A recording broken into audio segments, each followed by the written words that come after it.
De nombreux jeunes, au terme de leurs études, viennent gonfler le chiffre du chômage au Gabon, lequel affecte environ 20% de la population active. Près de 35% des jeunes de 15 à 24 ans sont concernés, pour la grande majorité à cause d'une orientation mal gérée, d'où le souci du gouvernement de les appeler à opter pour des filières de formation professionnelle, longtemps délaissées au profit de l'enseignement général. L'idée étant, selon le chef de l'État gabonais Ali Bongo Ondimba, de contribuer à l'amélioration de l'employabilité des jeunes et renforcer l'inclusion sociale dans le pays. Mais dans les faits, comment on peut efficacement y arriver? Quels sont les effets du chômage sur notre économie? Nous allons voir tout ça tout à l'heure, mais avant cela, c'est quoi le chômage? Dites-nous.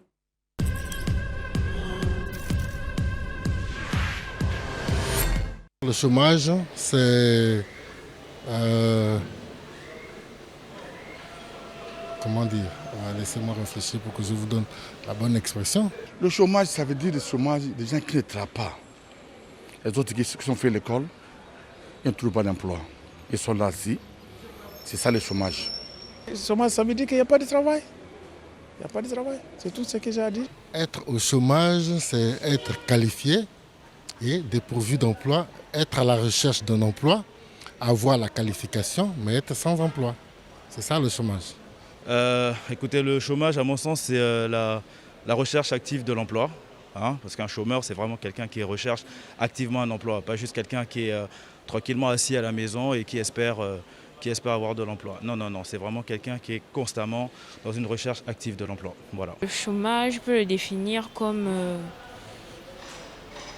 un arrêt, on va dire ça comme ça, un arrêt des personnes qui ne font rien, qui n'ont malheureusement rien à faire de leur temps. Le chômage, c'est sur deux volets. Le premier volet, tu es diplômé, mais tu ne trouves pas le travail. Ça, c'est le chômage. C'est quelqu'un qui n'a pas de diplôme, qui dit qu'il est au chômage, c'est pas la même chose en fait. Voilà.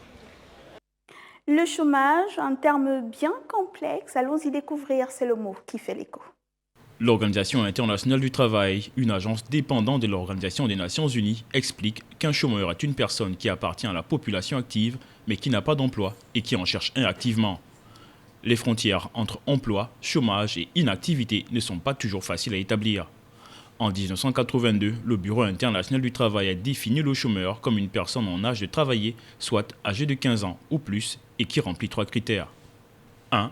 Le chômeur doit être sans travail. Autrement dit, il ne doit pas avoir exercé une activité rémunérée au cours de la semaine, ne serait-ce qu'une heure pendant la semaine de référence. 2. Le chômeur doit être disponible dans un délai de 2 semaines pour occuper un emploi. 3. Le chômeur doit être activement à la recherche d'un travail au cours des 4 dernières semaines.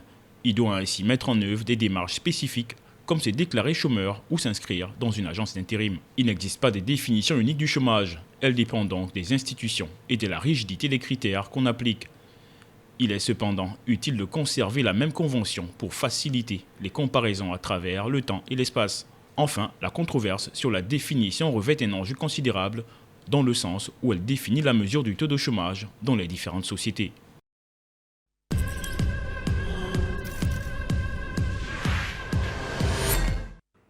Le chômage des jeunes à l'ombre de la croissance économique. Nous recevons sur ce plateau Jean-Philippe Ndon Biogué. Il est économiste. Bienvenue sur Gabon 24. Merci beaucoup. Alors, la première question que nous, on a envie de vous poser, c'est qu'est-ce qu'un chômeur, selon vous? Alors, un chômeur, c'est quelqu'un qui a un âge de travailler et qui malheureusement n'a pas de travail, donc est inactif. Aussi simplement que ça. Alors, face à la crise économique et à la montée du chômage dans la majorité des pays industrialisés depuis la fin des 30 glorieuses, de nombreux économistes s'affrontent et cherchent à comprendre qu'est-ce qui peut bien expliquer le chômage. Alors, nous, on a envie de vous demander qu'est-ce qui explique le chômage aujourd'hui? Bien, ce qui explique le chômage aujourd'hui, je voudrais repartir dans l'histoire pour dire que le chômage, c'est un fléau des temps modernes. Tout simplement parce que dans notre tradition, lorsqu'un enfant avait 7 ans, il était initié à la chasse, à l'agriculture, à la cueillette et à la pêche. Donc en général, dans nos villages, il n'y avait pas de chômage. Tout le monde travaillait. La complexité des modes de production actuels font que, effectivement, les entreprises ont de plus en plus besoin de gens qui ont une formation pointue dans certains domaines. Et donc, ça nous amène au chômage structurel c'est-à-dire en fait le problème d'inadéquation formation-emploi. C'est l'une des premières causes, à savoir dans nos pays, les agents, les jeunes ne sont pas toujours formés en rapport avec les besoins du marché du travail. Ça, c'est la première chose. La deuxième chose, vous avez la structure de production même, elle-même. Si vous prenez notre pays, par exemple, nous sommes un pays pétrolier. Mais le secteur pétrolier n'est pas le plus gros pourvoyeur d'emplois au Gabon. Vous voyez, c'est un secteur qui génère beaucoup de ressources, mais qui emploie directement très peu de gens. Donc ça a un rapport avec la structure de production en elle-même. Il faut donc pouvoir pousser les secteurs tels que le bois et tout ça, qui eux, l'agriculture, qui eux sont des secteurs effectivement gros pourvoyeurs d'emplois. Mais comment faire, ça c'est l'autre question. Enfin, vous avez le dernier point qui est le chômage conjoncturel, à savoir lorsque nous sommes en période de crise comme actuellement.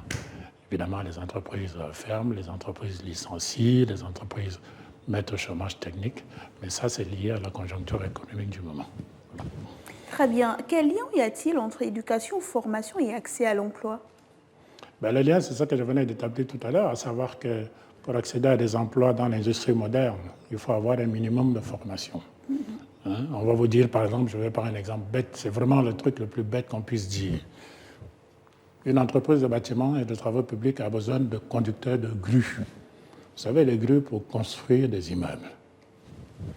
Mais vous arrivez sur le marché du travail à Libreville, vous n'allez pas trouver beaucoup de conducteurs de grues. Et pourtant, un conducteur de grue gagne plus de 500 000 francs par mois. Où est-ce qu'on forme les conducteurs de grue? On ne sait pas comment un Gabonais fait pour devenir conducteur de rue. On ne sait pas. Donc, résultat des courses, dans 80% des cas, c'est une main-d'œuvre qu'on fait venir de l'extérieur, alors qu'il y a des compatriotes qui peuvent le faire. Voilà un exemple de... Comment fonctionne le marché du travail et comment décrivez-vous le marché du travail gabonais? Le marché du travail, c'est comme tout marché, c'est la demande et l'offre. Les entreprises proposent des postes de travail. Les compatriotes, pour prendre le cas du Gabon, par exemple, font des demandes de travail. C'est ça le marché. Maintenant, le problème, c'est l'adéquation entre l'offre et la demande. L'offre des entreprises qui correspond à des profils particuliers ne trouve pas toujours des réponses dans les demandes des compatriotes par rapport à leur profil à eux, à leur formation. Et c'est le gros problème que nous avons, à savoir assurer l'adéquation entre effectivement cette offre de travail et cette demande de travail qui est celle des compatriotes. Donc c'est un principe général et dans le cas du Gabon, ça s'applique encore plus. Il y a des chiffres, alors tenez, je vous les donne. Selon la Banque mondiale, 35,7% des chômeurs au Gabon sont des jeunes âgés de 15 à 24 ans. Comment on peut l'expliquer? Pourquoi? L'explication elle est simple, c'est que la population gabonaise est à plus de 60% composée de jeunes de moins de 30 ans. Donc c'est la majorité de la population. Toujours d'après certains chiffres, en 2019, le pays comptait 200 000 jeunes chômeurs. Quels sont les principaux freins à l'insertion de ces jeunes-là sur le marché du travail dans un pays comme le nôtre, un pays en développement? Bon, très bien. Les freins sont liés à plusieurs facteurs. Je veux dire, mais le principal facteur, en fait, c'est la politique de nos États en matière de promotion de l'emploi. Je m'explique.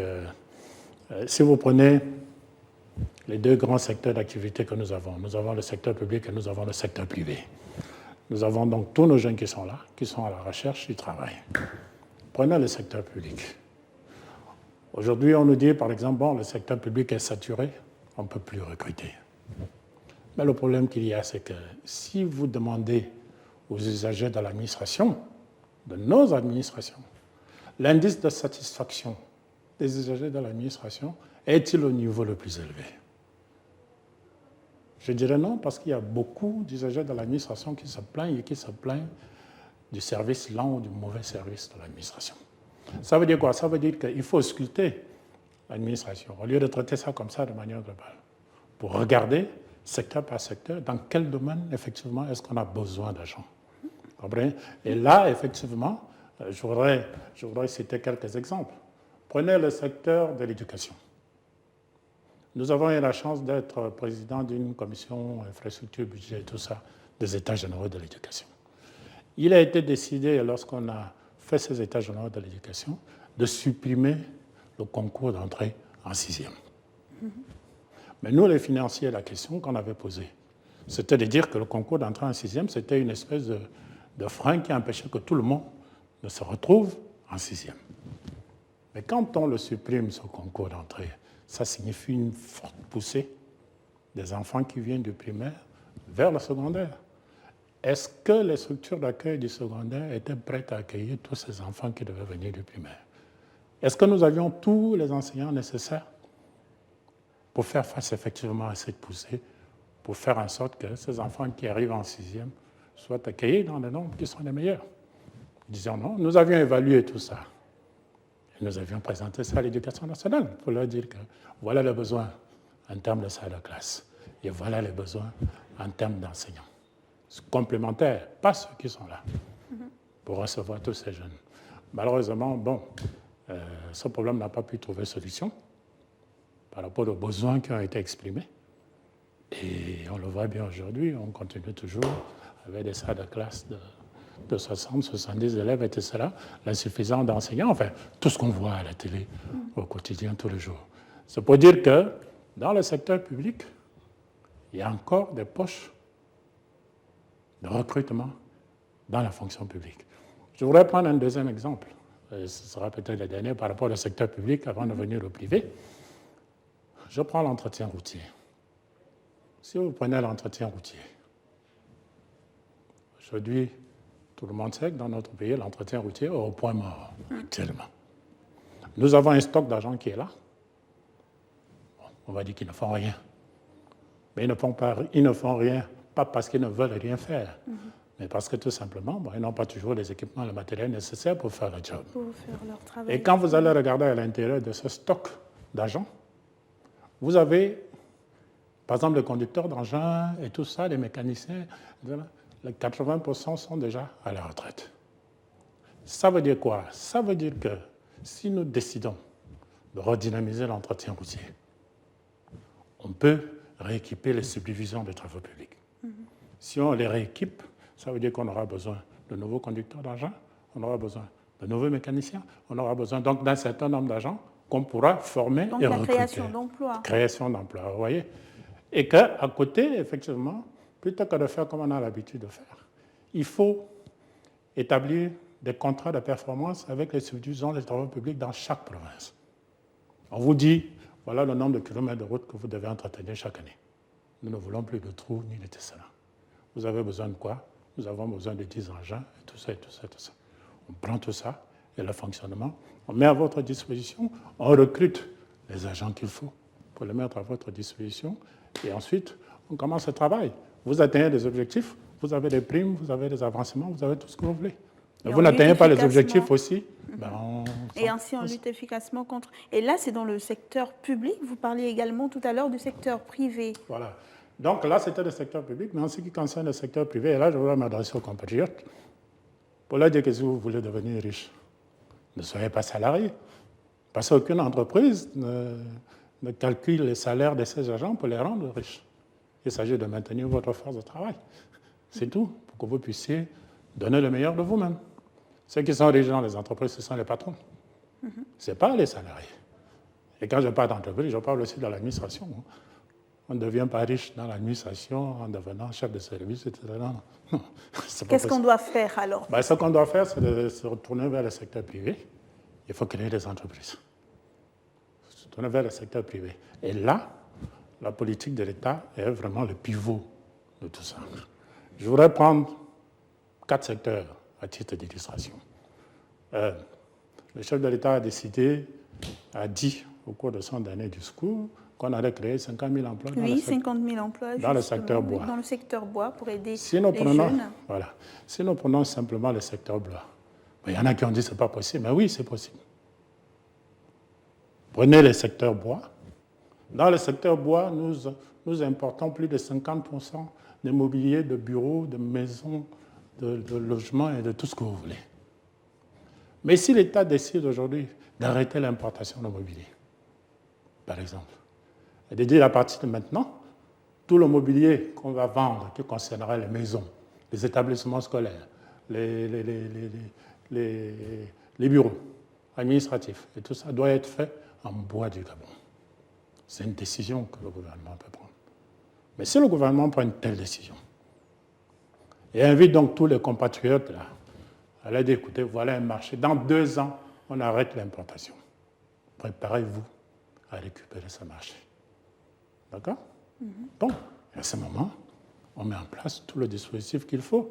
J'ai parlé, à savoir, il faut un dispositif de financement pour que les compatriotes puissent créer les petites scieries et tout cela nécessaires pour faire le mobilier. Il faut un dispositif d'accompagnement, parce que la plupart n'ont jamais géré d'entreprise, pour qu'ils ne tombent pas.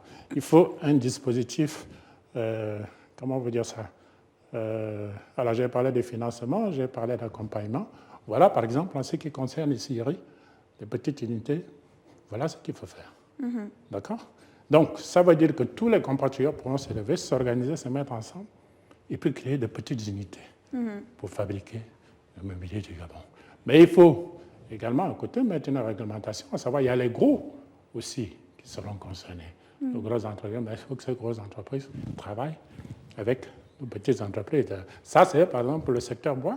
Si une décision... Alors qu'il y a plein d'autres secteurs, on va le voir tout à l'heure, mais déjà avec cette facette que vous présentez du chômage au Gabon, ces différents freins là qui empêchent l'insertion de ces jeunes sur le marché du travail dans le pays, est-ce que dans ce contexte on peut parler, on peut rêver croissance économique?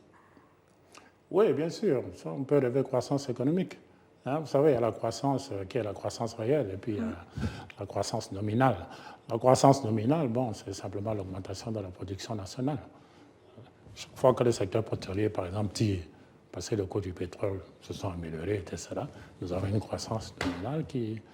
Mais cette croissance réelle qui s'appuie sur ces petites entreprises-là, ce qu'elles produisent, c'est cette croissance réelle qu'on doit beaucoup plus regarder. Parce que c'est celle-là qui touche directement les populations. Voilà. Donc, on peut parler effectivement de croissance. Dans son traditionnel discours de fin d'année à la Nation, le 31 décembre 2020, vous l'avez dit, le président Ali Bongo Ondimba, donc le président gabonais, a pris de nouveaux engagements en faveur de la jeunesse, estimant que 2021 doit être l'année du rattrapage, l'occasion de jeter les bases d'un Gabon nouveau qui offre à ces jeunes de véritables perspectives. Et c'est là où il a parlé des 50 000 emplois dans la filière bois sur les 5 prochaines années. Comment donc concrétiser cette volonté du chef de l'État et lutter concrètement contre le chômage? De l'avoir déjà dit en parlant de 2 secteurs d'activité, notamment en matière de bois, il suffit simplement que l'État arrête d'ici 2 ans l'importation de mobilier et que dorénavant, dans 2 ans, à partir de dans 2 ans, tout le mobilier qui sera vendu dans notre pays soit de mobilier made in Gabon, fait à partir de bois du Gabon. Et qu'on invite tout le monde, les industriels, les jeunes, etc., à s'organiser pour capter ce marché que l'État crée. On pense que 50 000 emplois, on devrait même dépasser.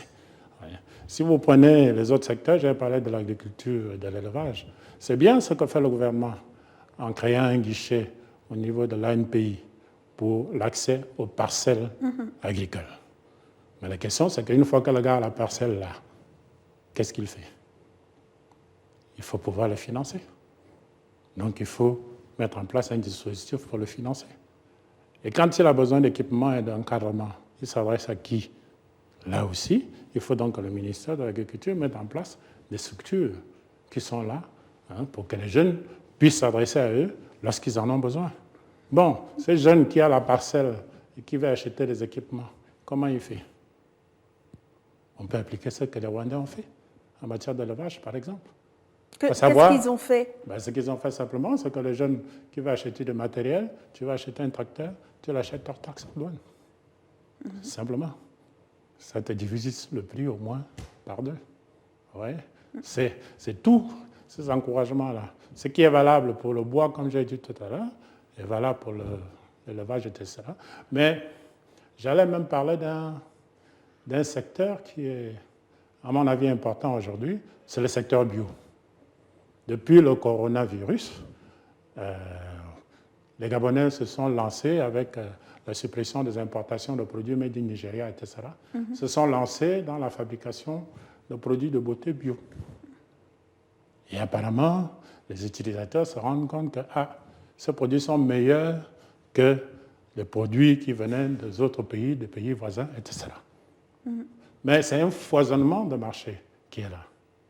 Mais ces filles-là qui se lancent dedans, ça peut être un véritable créneau pour l'emploi de nos jeunes filles. Ça veut dire quoi? Ça veut dire qu'il faut les encadrer, il faut les financer, il faut les former, il faut normaliser tout ça pour que n'importe qui aussi ne vienne pas faire n'importe quoi.